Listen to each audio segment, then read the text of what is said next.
it's Jenny from Homestead Corner, and today I've got this week's preps from Walmart.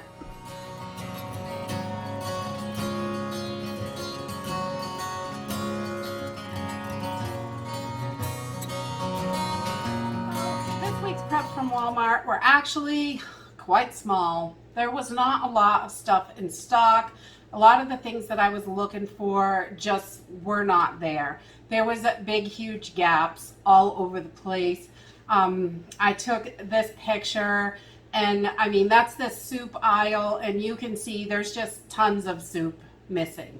So it's just not there. So we have to get what is available. And, you know, we're going to have to get more creative as things progress with these rising prices and everything that's going on, the food shortages, the lack of trucking. I mean, there's just so much compiling on this.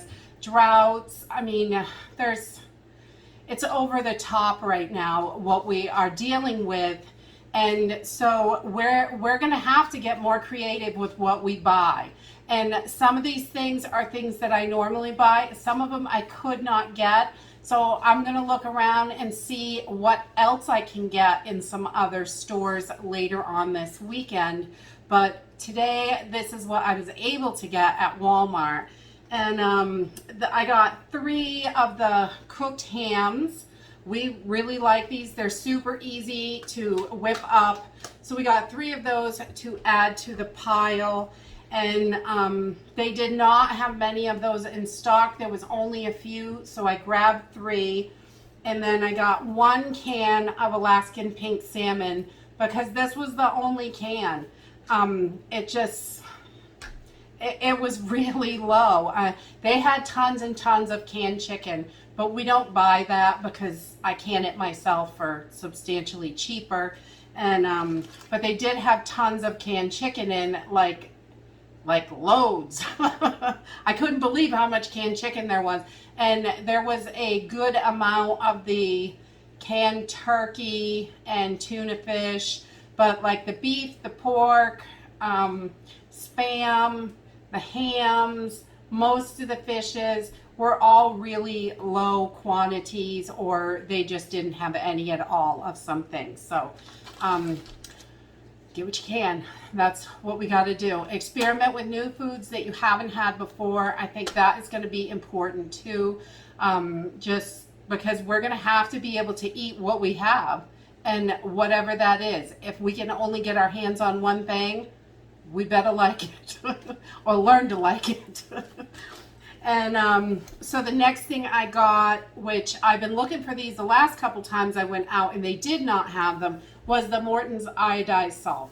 We don't normally use this, but I know it's important to have some iodine in your diet. It's really good for you. It is an essential nutrient. So I thought that would be good to have, and we can just mix it up once in a while. When we're eating less packaged food, we need to make sure we have some salt in our diet and we're getting the nutrients that we need. So I did grab 2 of those to add to our salt stash, but I normally buy pink salt or sea salt or something like that. So, and I did grab the 15 bean soup. We absolutely love this. This is a nice big hearty soup. I grabbed 4 packages of these. Again, at the bottom of the barrel, that's what there was.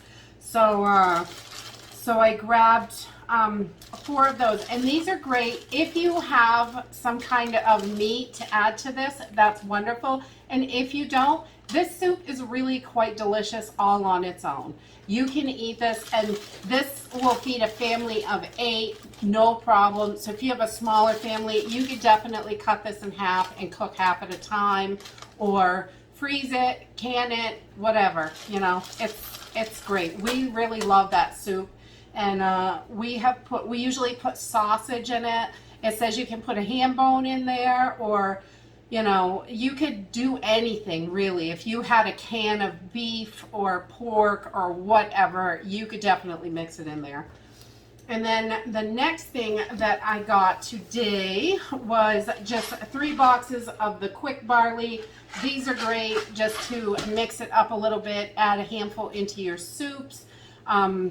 They're, you know, they're good nutrition, good to have on the shelf. And I just put these in mason jars and vacuum seal them to keep them for longer. They do have a good a couple years on the shelf life anyway, but vacuum sealing it will help them last a little bit longer. And then I grabbed another 20-pound bag of rice. This is really, in our area, this is the best deal for rice. It's like $8.49 or $8.99, and right around that price. It's under $9, I'm sure of that. But a lot of the other rices for a 20-pound bag, you're talking $13 to $20, and you know, it is what it is. We got to get what we can. And I'm really noticing more and more holes, and a lot of people really, I don't know how they don't see what's going on. I don't understand it. But I mean, if you look as a whole, all the stuff, I mean, we have seen holes in the grocery store for quite a long time. And then today when I was walking through the grocery store, it kind of threw me off. I was a little surprised that someone was surprised. You know, I don't know. I walk in, I'm expecting this stuff because it's been going on for a long time. And the holes are getting a little bit bigger now. We're starting to see a little bit more holes, less options to choose from, things like that, with the prices rising. And like a lady, I was grabbing something today, and a lady was grabbing something next to me, and she goes, "I can't believe how empty this store is." And I was thinking to myself, what? There's still food here, which is good. And you know, but there are more holes, but she doesn't understand why there's no food. You know, she probably has no idea that there's a drought going on, no idea that we can't get truck drivers, no idea there's shipping problems, you know, food shortages. You know, she was like, "I don't know why there's no food here." I just couldn't believe it. I was like, I think, you know, and everyone I know, really, they know what's going on.